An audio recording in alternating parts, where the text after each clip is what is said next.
ছাত্র জনতার গণ অভ্যুত্থানে শেখ হাসিনা ভারতে পালিয়ে যাওয়ার পর আওয়ামী লীগের নেতাকর্মীরা গা ঢাকা দিলেও অনেকেই গ্রেফতার হয়। গ্রেফতারকৃতদের মধ্যে আওয়ামী লীগের অনেক প্রভাবশালী নেতাও রয়েছে। বৈষম্য বিরোধী ছাত্র আন্দোলন দমাতে গুলির নির্দেশ দানের অভিযোগে গ্রেফতার এই সব নেতাদের জামিনের জন্য তদবির এবং চাপ দেওয়া হয়েছে বলে অভিযোগ করেছেন বৈষম্য বিরোধী ছাত্র আন্দোলনের আহ্বায়ক হাসনাত আব্দুল্লাহ।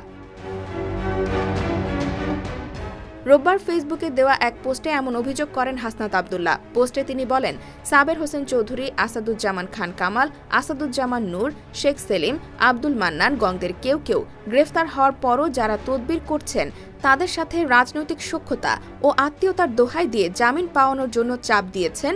আপনাদের নাম আমাদের এখন জানা। ত্যাগী নেতাকর্মীদের দীর্ঘ ১.৫ যুগেরও বেশি সময়ের সংগ্রাম, কারাবরণ ও আন্দোলন আপনাদের মতো সুবিধাভোগী রাজনীতিবিদদের জন্যই সফল হয়নি। হাসনাত আব্দুল্লাহর পোস্ট থেকে আওয়ামী লীগ সরকারের প্রভাবশালী নেতাদের মুক্তির জন্য তদবির করা হয়েছে এবং চাপ প্রয়োগ করা হয়েছে জানতে পেরে ক্ষোভ প্রকাশ করেছেন অনেকেই। পোস্টের কমেন্টে একজন লেখেন, প্লিজ এই সুবিধাবাদীদের নামগুলো প্রকাশ করুন, এরা জাতির জন্য ক্ষতিকর। আরেকজন লিখেছেন, আত্মীয়তার দোহাই দিয়ে অনেকে হয়তো ছাড় পেয়ে গেছে, তারাই গণহত্যার সাথে সরাসরি জড়িত ছিল, তাদের বিচার বাংলার মাটিতে করতে হবে। IBTV USA, new York.